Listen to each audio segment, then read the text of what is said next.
Hace algunos días yo estaba en una conversación con una persona que conozco hace muchos años en Cristo. Bueno, este es solamente como un ejemplo de introducción al libro de los jueces. Y esta persona yo la conozco ya hace muchos años. Es más, él vino y se convirtió bajo nuestro ministerio. Y entonces yo oí hace como algunos meses que él había abandonado a su esposa y había abandonado a sus hijas. Y se había ido, pues, desde luego con un amante, ¿verdad? Con otra muchacha, su secretaria, o no sé, no importa quién haya sido. Entonces me encuentro yo a esta persona y comienzo a decirle, oye, ¿qué fue lo que sucedió? ¿Verdad? Que estoy en mi corazón partido a la mitad por lo que tú has hecho.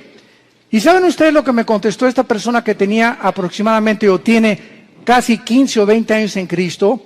Bueno, pero ya nos perdonó Dios.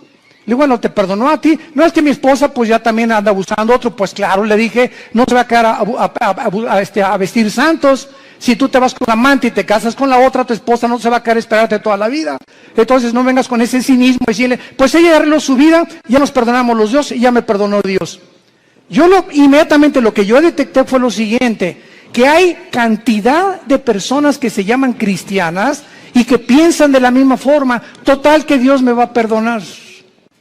Y me puedo divorciar. Y ya que me case con otro y forme otro hogar, entonces ya Dios me puede perdonar y comienzo nuevo. Porque Él me dijo, bueno, ¿y ahora qué sigue? Le dije, lo que siguiera es lo siguiente. Si tú abandonas a tu esposa por adulterio y por otra mujer, tú te arrepientes de tus pecados y esperas que tu esposa te perdone y te esperas antes de casarte a que se case ella primera para que tú quedas libre.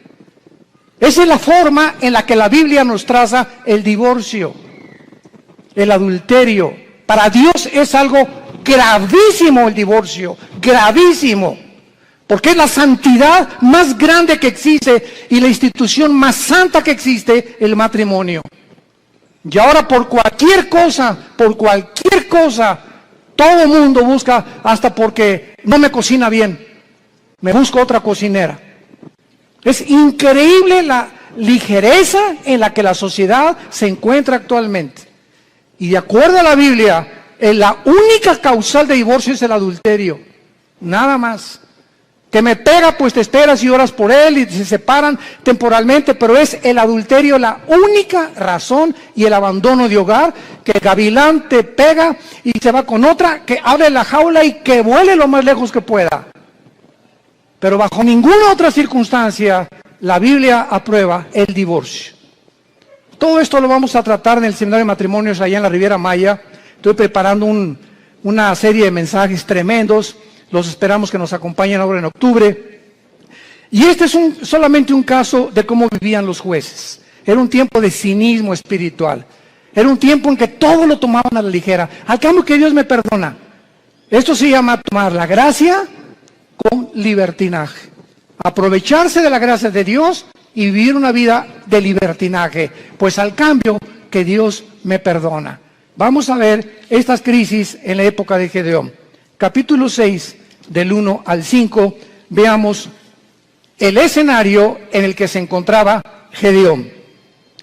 Los hijos de Israel hicieron lo malo ante los ojos de Jehová, y Jehová los entregó en mano de Madián por 7 años. Recordemos que Madián era uno de los hijos de Cetura, la segunda esposa de Abraham. Cuando se murió Sara, se casó con Cetura y de ahí nacieron los madianitas. Lo podemos ver en Génesis capítulo 25.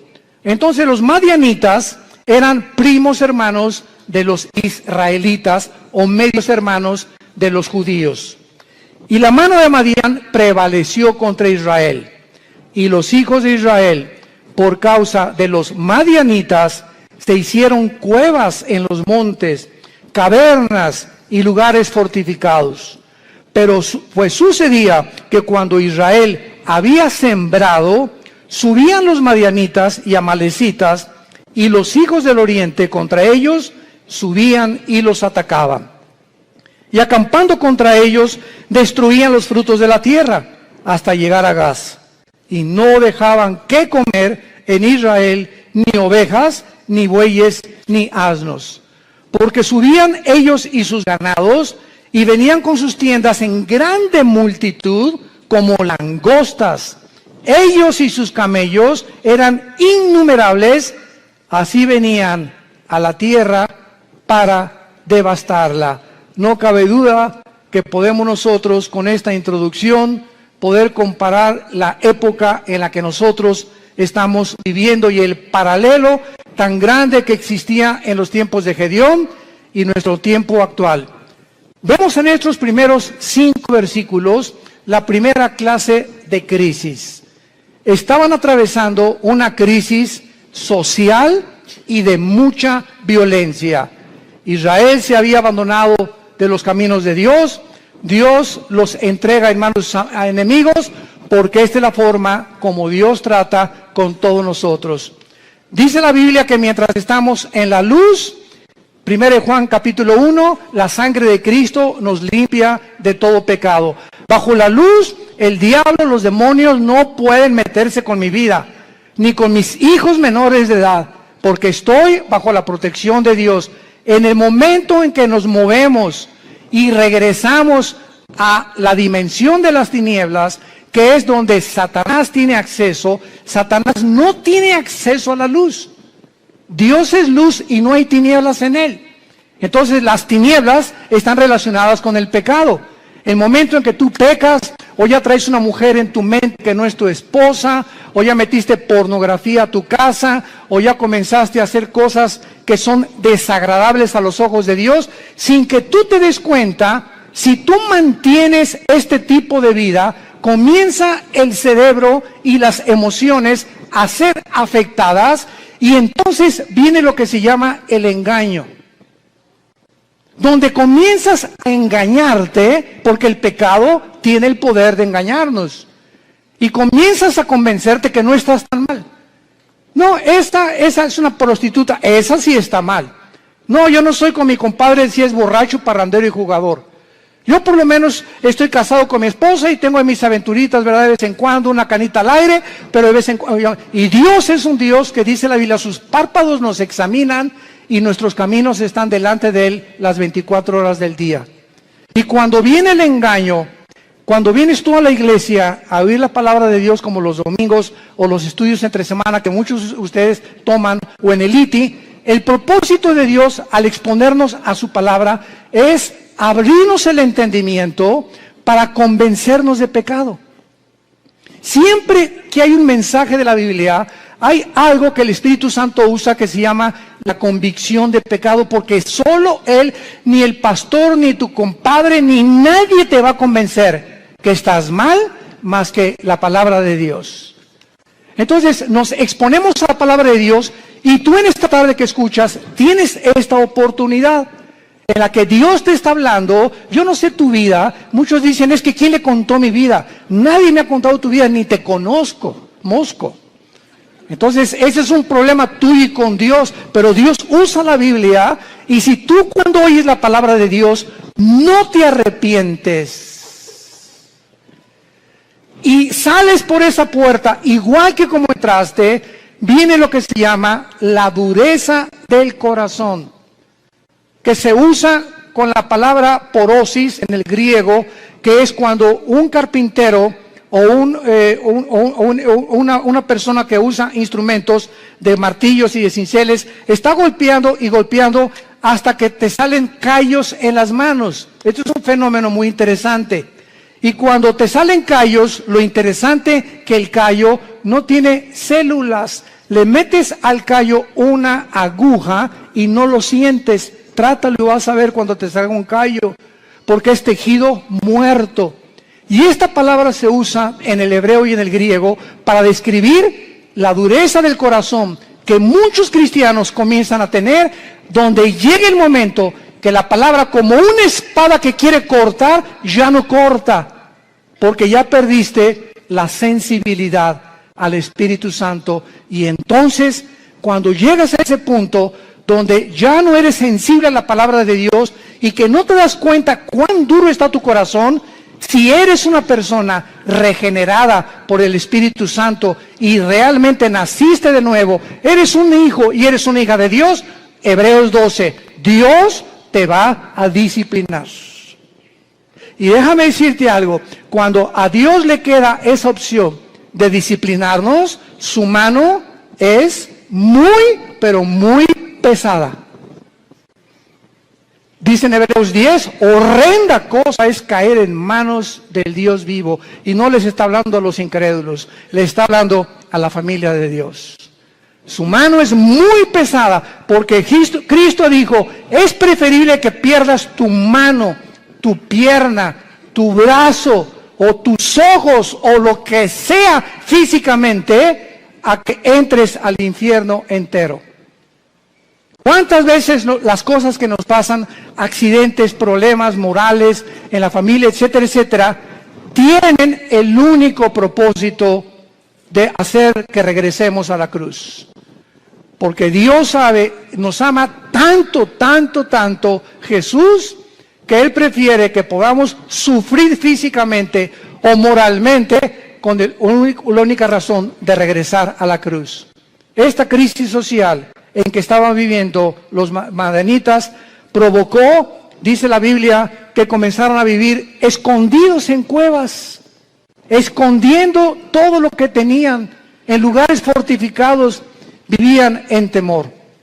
En segundo lugar, en el versículo 6 dice la Biblia, de este modo empobrecía Israel, en gran manera por causa de Madián, y los hijos de Israel clamaron a Jehová. Vemos nosotros que aparte de una crisis social, se encontraban en una crisis emocional y económica. Gedeón se encontraba escondiendo el trigo para que no se lo robaran. Vivían bajo el temor y la inseguridad. Dice el versículo 11, vino el ángel de Jehová, se sentó debajo de la encina que está en Ofra, la cual era de Joás Abiserita, y su hijo Gedeón estaba sacudiendo el trigo en el lagar para esconderlo de los madianitas. Y en tercer lugar, no solamente vivían una crisis social y de violencia, una crisis económica y emocional, sino que la peor de todas era la crisis moral y espiritual en que se encontraban. Versículos 12 y 13.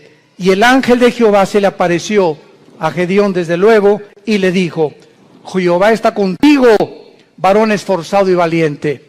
Y Gedeón le respondió, Señor mío, si Jehová está con nosotros, ¿por qué nos ha sobrevenido todo esto? ¿Por qué le pasó esto a mi hijo? ¿Por qué me chocaron el carro? ¿Por qué me robaron? ¿Por qué estamos en la condición en la que estamos? ¿Por qué estoy pide y pide trabajo y no encuentro por ningún lado? ¿Qué está pasando? Señor, si tú estuvieras conmigo, no estuviera pasando esto que estoy atravesando. ¿Y dónde están todas sus maravillas? Le sigue diciendo Gedeón al ángel. A ver, ¿dónde están las maravillas de Dios? Que nuestros padres nos han contado diciendo que nos sacó Jehová de Egipto. Y ahora Jehová nos ha desamparado y nos ha entregado en manos de los madianitas. Y mirándole Jehová le dijo, ve con esta tu fuerza y salvarás a Israel de mano de los madianitas. ¿No te envío yo?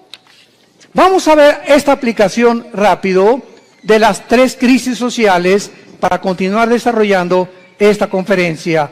De la misma manera, la sociedad en que vivimos ahorita, vivimos una crisis social, oprimida por la inflación, las guerras, el hambre, las naciones fuertes oprimiendo a las débiles, crímenes, secuestros, robos, actos de terrorismo al inicio del siglo XXI.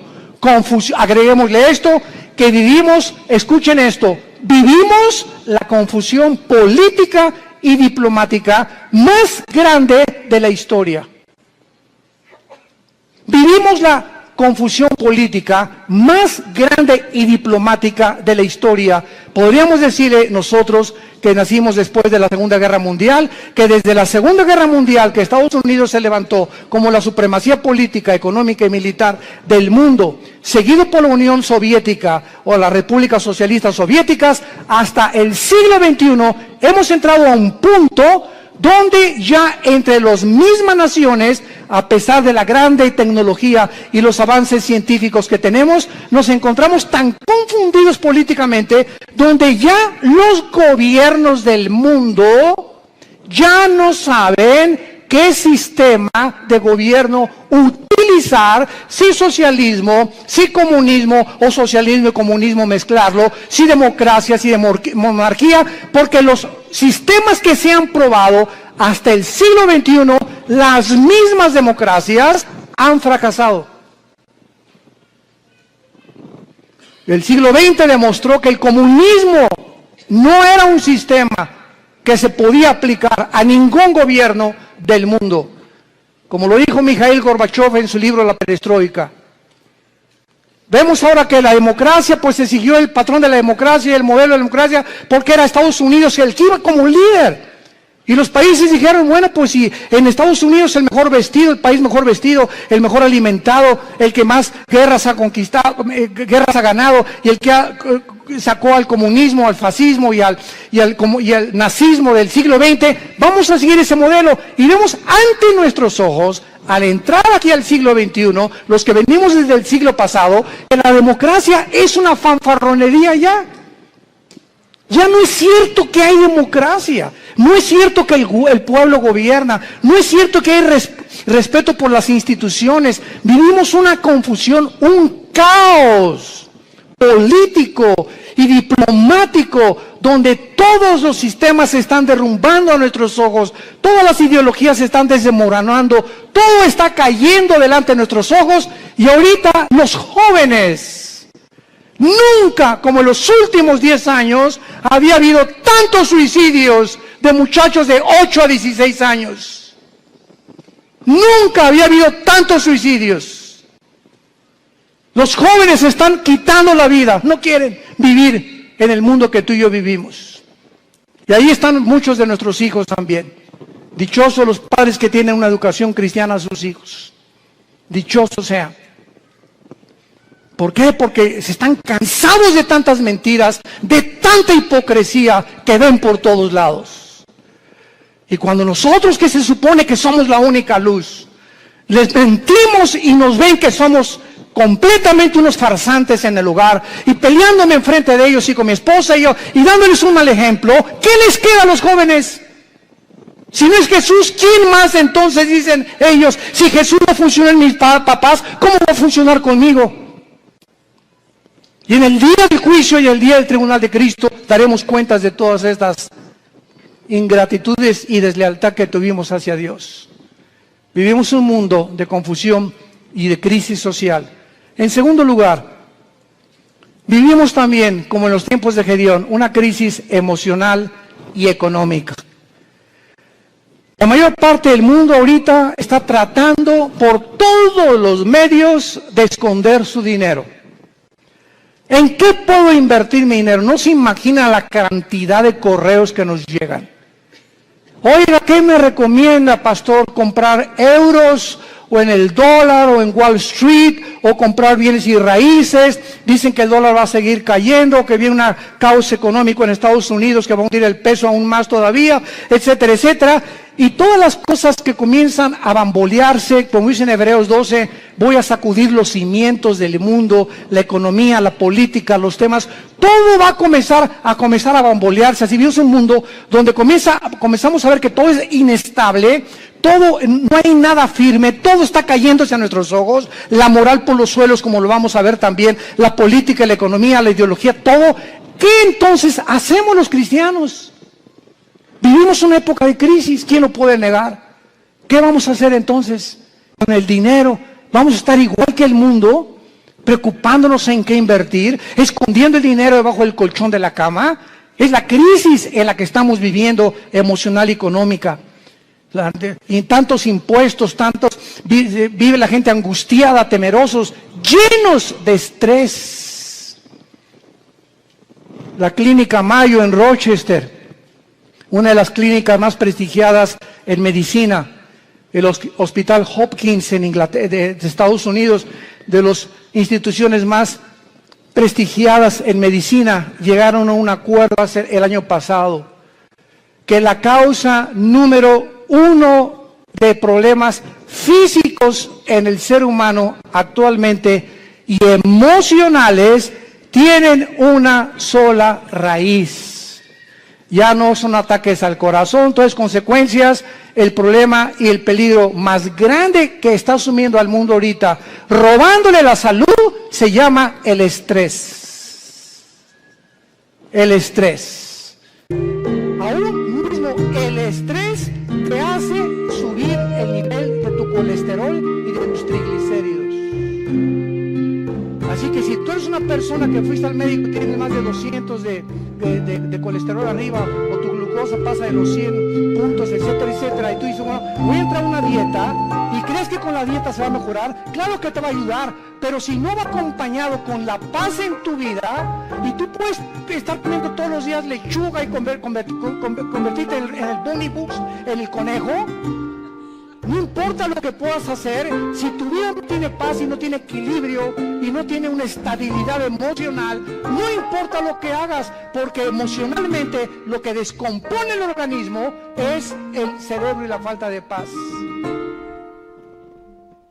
El estrés es un estado de angustia, de incertidumbre, que estás así, de enojo, de ira, de desconfianza en el mundo, andas como león enjaulado y se te atraviesa en el tráfico y quieres sacar la pistola y le recuerdas a la mamá y hasta a la abuelita le recuerdas cuando se atraviesan en el tráfico.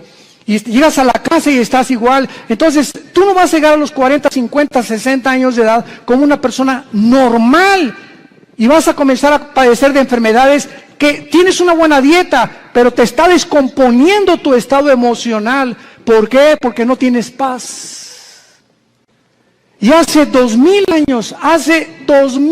años, Jesucristo nos dio la medicina para el estrés. Mateo capítulo 6, versículo 25 en adelante. Por nada estén afanosos. La vida es más que el alimento y el cuerpo más que el vestido. Miren ustedes a las aves de los cielos. Aunque tú en tu cerebro no lo puedas captar, ni lo puedas dimensionar, los pajaritos, cada pajarito de cada campo, de cada bosque en el mundo, cada pajarito depende de mi Padre.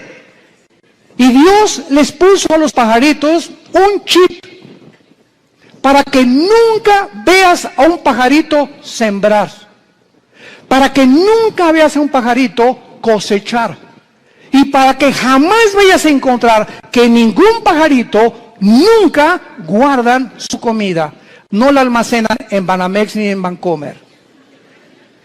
Y sin embargo, vale $1 cada pajarito, $2, y si mi Padre los alimenta, ¿cuánto más ustedes, que di mi vida en una cruz, que resucité de los muertos, que cambié la historia, que me apareció más de 500 personas en los primeros meses y años de mi vida, y que vivo en el corazón de muchos de ustedes? ¿Cómo es posible que hayas llegado a ese punto donde dudes que te voy a dejar? Ahora que estábamos mi esposa y yo en Acapulco, no estábamos ni en la playa. Siempre que, igual cuando vamos a la Riviera Maya, ¿verdad? Lo que menos, ni a la alberca nos da tiempo de meternos, porque vamos a ministrar a la gente. Y estábamos en Acapulco y tuvimos el desayuno, 600 personas. Fue una vez, como no se imagina qué bendición fue. Nuestra iglesia en Acapulco está creciendo tremendamente. Bueno, en la consejería llegó una muchacha este fin de semana pasado y nos dice a mi esposa y a mí, de 18 años, ay, pastores, ¿qué te pasa, nena? Pues no tengo trabajo. Nena, ¿tienes papá? Sí. ¿Y mamá? También. ¿Cama para dormir? Sí. ¿Y comida? Sí. Entonces, ¿y eres cristiana? Sí. Entonces, ¿por qué estás en esta condición? Dale gracias a Dios y dile, Padre, gracias por mi papá, tengo cama, tengo alimento, tengo que vestirme, me están pagando la escuela, y te preocupas porque no tienes trabajo, y llegas a un estado de estrés en el que casi te estás desmoronando enfrente de nosotros. Le dije, eres una incrédula. Tú no puedes tratar a Dios de esta manera. El día que tú le des gracias a Dios por lo que tienes y no te fijes en lo que no tienes, Dios te va a dar el trabajo. Fíjense ustedes cómo somos, ¿verdad? ¿Cómo somos nosotros?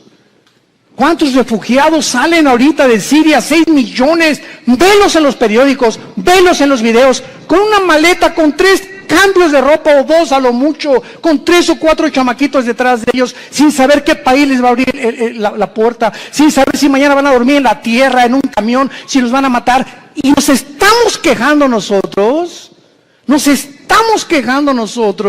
¿Será posible que seamos tan malagradecidos? Y siempre viendo lo malo, siempre no tengo esto y no tengo aquello, pero tienes vida y vives en un país libre, tienes padres, tienes una casa, tienes un petate donde echarte, tienes guaraches.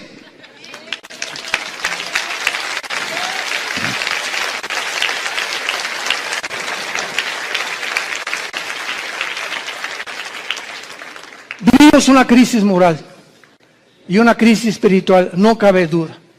Y tenemos que entender que no es como comenzamos, recuerda esto, sino como terminamos lo que vale delante de Dios. Como este muchacho que comenzó muy bien, 20 años discipulándolo, ya se va con una otra chamaquita y deja a su esposo y todo. Le digo, recuerda que no es como comenzaste, es como terminaste. Y estás terminando mal. Le dije, vas mal y vas a acabar mal. Comenzaste muy bien, pero todo aquello que tú hiciste no te será tomado en cuenta. Porque lo que importa es cómo llegamos a la meta.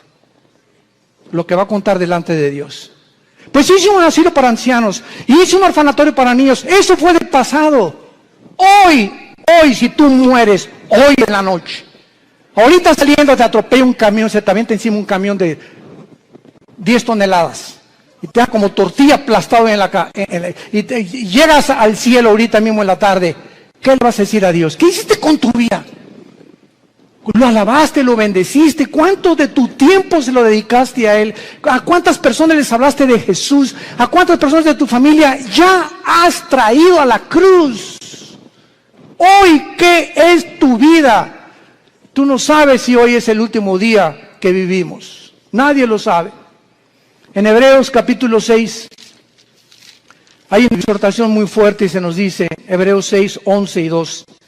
Pero deseamos que cada uno de ustedes muestre la misma solicitud hasta el fin. Otra vez, no es como comenzamos, sino mantener el mismo ritmo.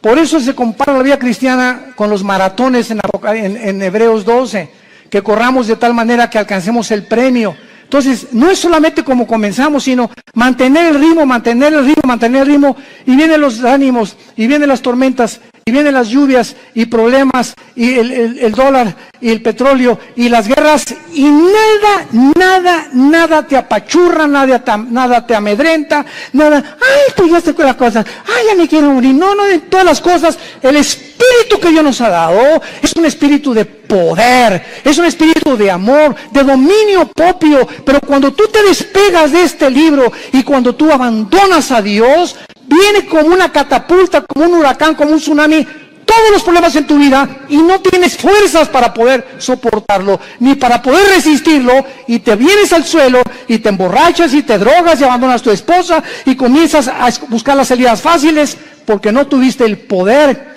que no le dijiste al Espíritu Santo que te fortaleciera. Y por eso muchos de ustedes viven una crisis moral, de depresión y de estrés, porque no es cierto que creen en Jesús. Se han soltado de Jesús, y en este tiempo de crisis el corazón está siendo probado. Dios nos está probando en esta época, porque escúchenme, somos la última generación que estoy seguro que nos vamos en el arrebatamiento de la iglesia.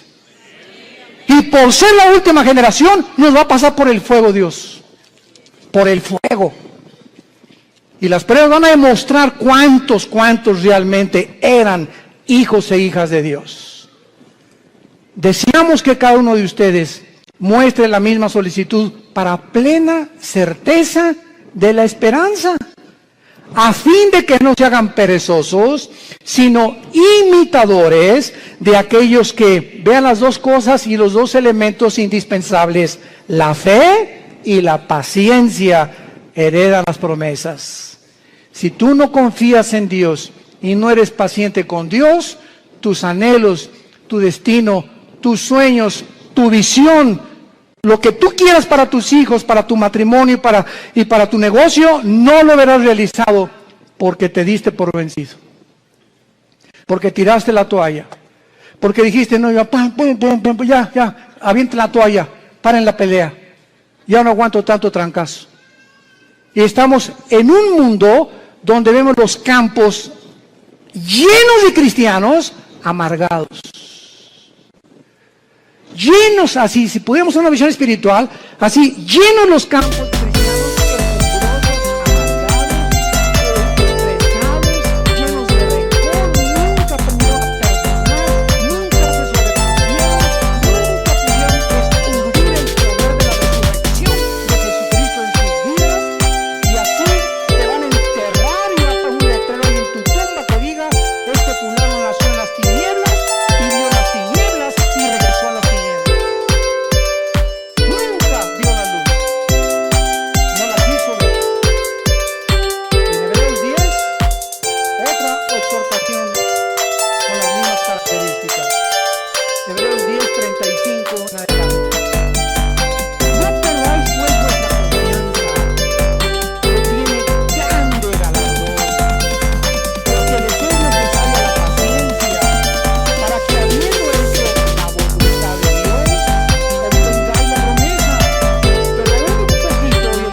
El que tiene al Espíritu de Cristo, porque recibirán poder cuando el Espíritu venga sobre vosotros.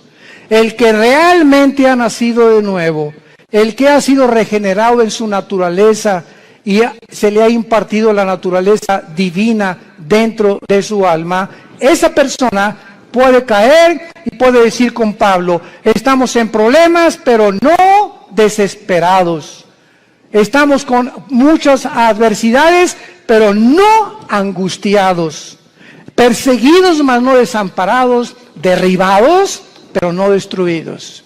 Llevando por todas partes la muerte de Jesús en nuestros cuerpos, para que la vida de Jesús se manifieste a través de nuestros cuerpos mortales.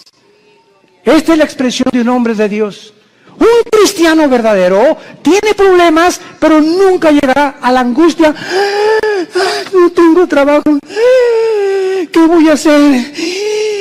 Nunca llegarás a ese punto de sentirte arrinconado donde no ves ninguna ventana, el mundo se te cerró, todo es tinieblas, porque no puedes ver a través de esas tinieblas, simplemente porque no quieres verla, porque no es cierto que crees en el poder de la resurrección del Hijo de Dios.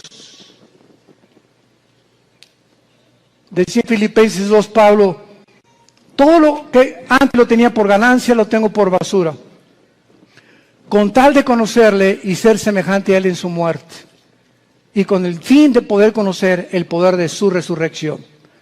No solamente Cristo nos quiere que seamos iguales a su Hijo en conocimiento, en teología y en cosas intelectuales y de mucho conocimiento bíblico, sino que ese conocimiento nos transforme en guerreros, en guerreras, en hombres y mujeres que empujemos en la generación que tenemos, que no tengamos temor de nada ni de nadie, ni de los alacranes, del hombre, ni de la política que se cae. No tenemos miedo de nada, porque hay un Dios, nuestro reino está allá arriba, ahí viene la ciudad de Jerusalén, ya vienen por nosotros, ya viene una nave espacial grandísima que se llama la Nueva Jerusalén, donde va a aterrizar aquí Apocalipsis 21 y 22, y donde vamos a vivir para siempre, y esa es la esperanza. Y mientras que se caiga el mundo, que se derrumbe el mundo, pero no me voy a dejar vencer por el mundo, porque el mundo no tiene esperanza.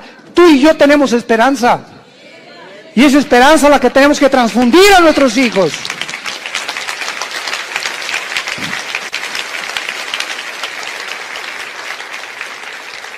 No caigamos en lo que al principio Gedeón estaba cayendo. Si Dios existe, ¿por qué me está sucediendo esto?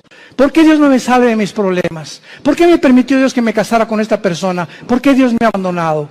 cuando entramos en ese punto de depresión, es tan difícil que podamos nosotros salir de él. En el versículo 14 de Jueces 6 de nuestro pasaje, vemos que Dios habla en tiempos de crisis. Y mirándolo Jehová, le dijo, ve con esta tu fuerza y salvarás a Israel de mano de los madianitas. ¿No te envío yo?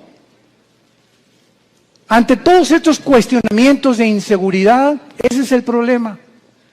Que estamos viendo alrededor lo que el mundo, las noticias y cómo el mundo se está desmoronando ante nuestros ojos, pero no vemos el poder que tenemos dentro del Espíritu Santo. ¿Por qué creen que Dios nos dio el Espíritu Santo? Dice, les daré poder, porque no lo tenemos. Y es un espíritu de poder, es un espíritu que nos va a hacer sobreponernos a todo lo que atravesemos. Aunque pasemos por el fuego no nos quemará, por el agua no nos ahogaremos. Y aunque un ejército nos rodea a nuestro alrededor, Jehová es mi luz, mi salvación y mi esperanza. No temeré de nada ni de nadie, Él es mi pastor, nada me faltará. Aunque ande en valle de muerte, no tendré miedo de nada ni de nadie. Y todo este espíritu y toda esta capacidad que tenemos dentro es precisamente para vencer al mundo. Y dice 1 Juan capítulo 5, todo el que es nacido de Dios vence al mundo. Y esta es la fe que ha vencido al mundo, nuestra fe. Entonces tenemos que entender, si no somos vencedores, y somos un grupo de cristianos tirados, quejumbrosos, tirándose, ni hacen almas, y te dejas llevar con todas las malas noticias del mundo, y por acá y por allá, simplemente es porque te has desconectado de la fuente de energía. Porque separados de Él, nada podremos hacer. De la misma manera, Dios te habla y te dice lo mismo. Te he llamado para enviarte a tu familia. ¿Por qué crees que te salvé, dice Dios en esta tarde? ¿Por qué crees que tú fuiste el primero en tu familia en conocerme? Vas a llegar con tu familia, y si son religiosos, o son mormones, o son masones, o son musulmanes, no importa, todos venimos de familiares con diferentes ideologías. Y Dios toma a una persona en la familia para iluminarla, para darnos el conocimiento. Así comenzamos en nuestra propia familia. En la familia nosotros comenzamos con mi hermano Alejandro, que es el director del Instituto Teológico Internacional. 2 años después me convertí yo, después mi hermana, mi mamá, mi abuela, que fue presidenta de la Acción Católica, 35 años, la viejita se convierte a los 82 años. Que fue la que murió a los 93 años, Dios la tenga en su presencia. Pero toda la familia de repente verá con el testimonio, con todos ahorita, todos los nuestros, ¿verdad? Desde luego, ya primos tenemos que no, pero lo que somos hermanos y todos de nosotros, todos somos cristianos y todos servimos a Dios.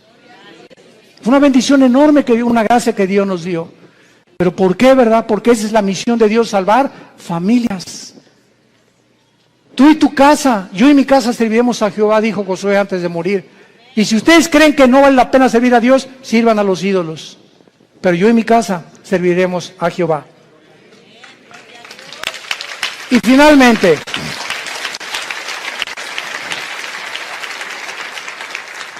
Gedeón le responde a Dios, versículo 15 y 16.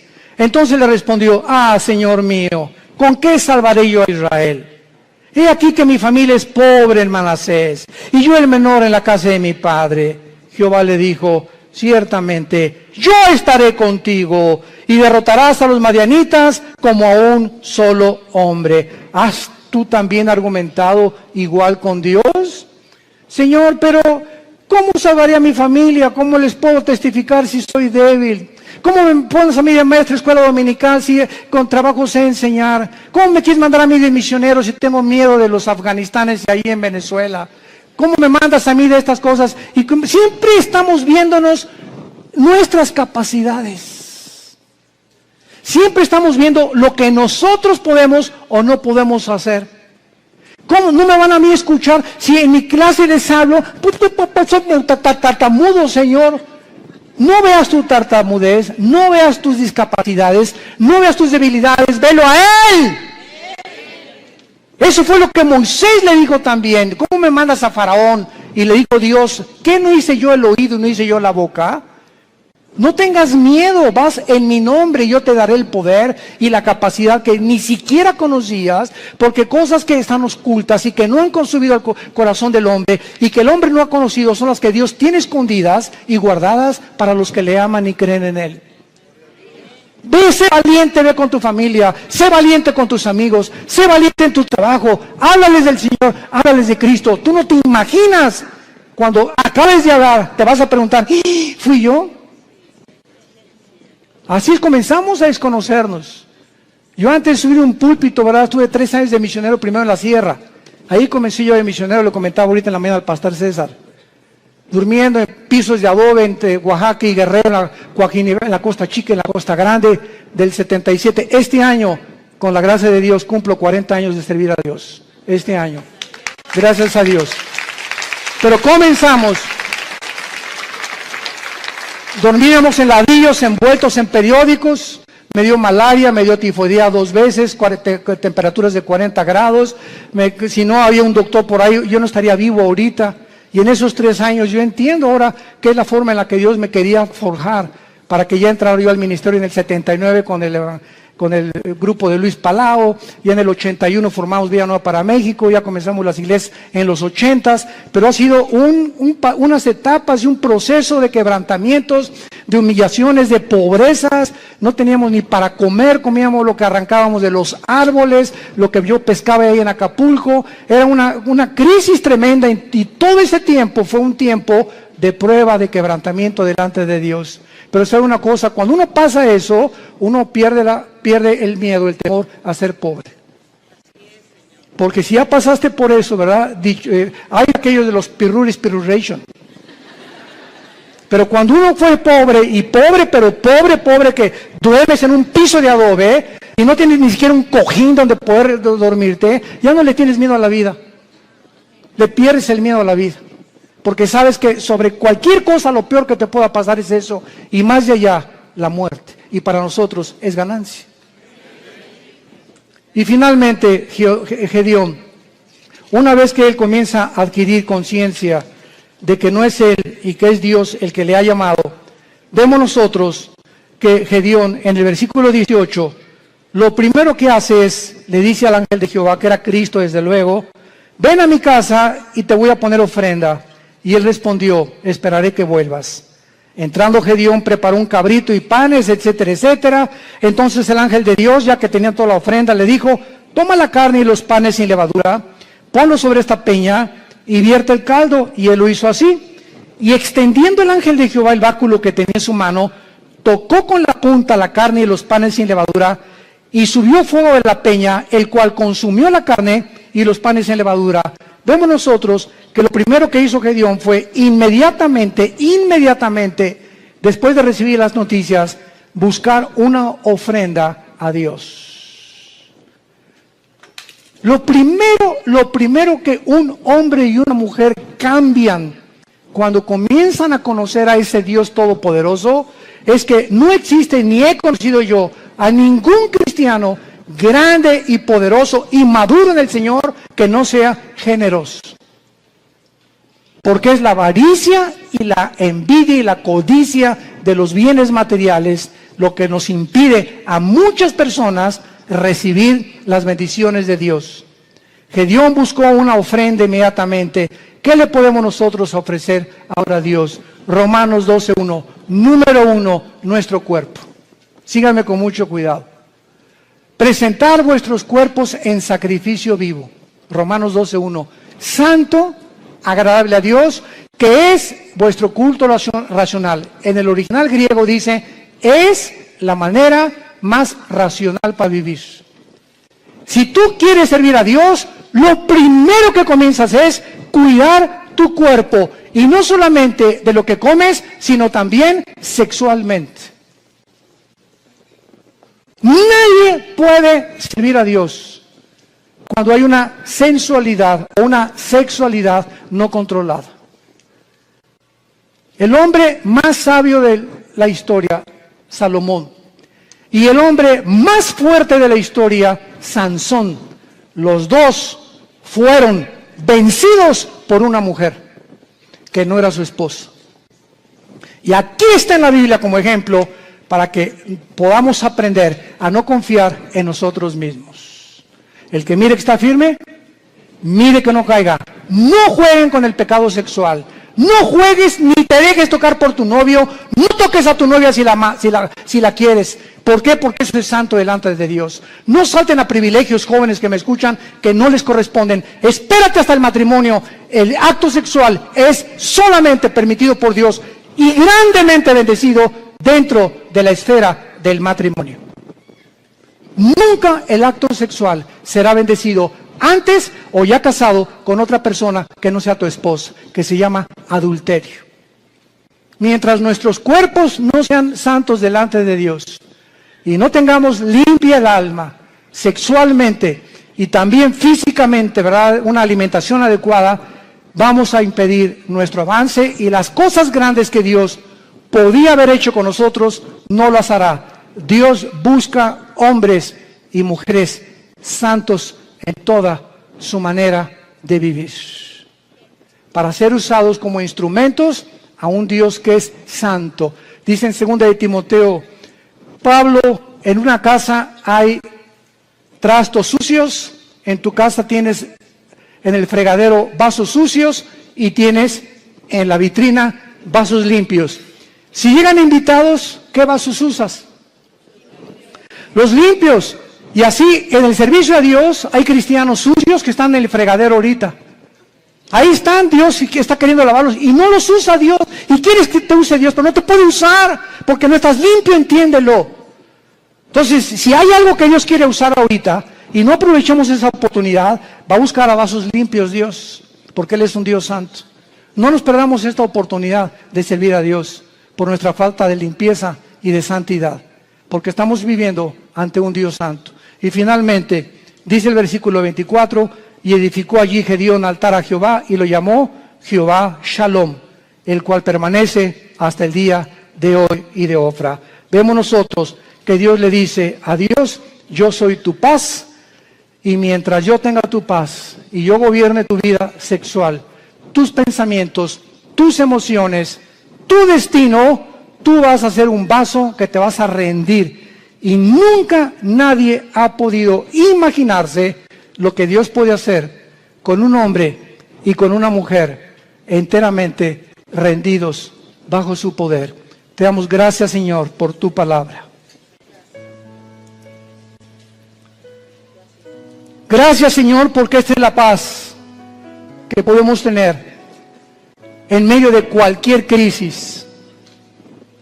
No importa la crisis que atravesemos, si no tenemos paz, seremos arrastrados con el mundo que nos rodea.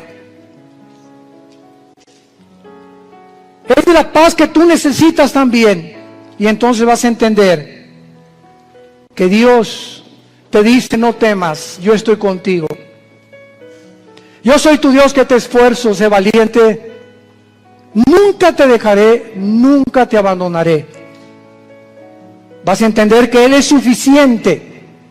No necesitamos nada ni nadie más que a Él. Su poder con el que hizo el universo nos levantará, nos fortalecerá siempre. Que te pide que le entregues tu vida completamente en sacrificio santo, agradable a Dios, y que necesitas hacer la paz con Él en esta tarde si no la tienes. Dice el libro de Job 22:21, amístate ahora con Él y por ello te vendrá la paz. Haz a Jesús tu amigo y vas a conocer una paz que sobrepasa el entendimiento, que guardará tus pensamientos y tu corazón en medio de cualquier crisis que atravesemos, porque Él es Jehová Shalom, el Señor nuestra paz. En el nombre de Jesús. Amén. En esta tarde,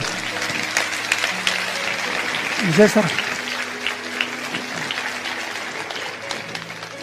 vamos a hacer el llamado, hacer el llamado ahorita para muchos de ustedes que no han recibido a Cristo, pero les pido que se pongan de pie para que recibamos esta bendición pastoral antes de que se vayan a sus hogares. Con todo tu corazón, con todas tus fuerzas, con toda tu mente, recibe esta bendición. Dios bendiga tu vida. Oh Dios, dile en tu corazón, sí, Señor. Dios bendiga tu matrimonio. Dios bendiga a tus hijos. Dios bendiga a tus padres, a tus hermanos, tus animales domésticos. Dios bendiga tu trabajo, tu entrada y tu salida. Dios ponga sobre ti su paz, que guarde tus pensamientos y tu corazón. Que seas lleno de todo conocimiento y sabiduría que viene de lo alto. Y el Dios de esperanza, que te llene de todo gozo y de paz en el creer, para que abundes en esperanza por el poder del Espíritu Santo. Les bendecimos en el nombre que es sobre todo nombre, en el nombre de aquel que mora dentro de nosotros, que vive dentro de nosotros y que nos dice: estoy contigo todos los días de tu vida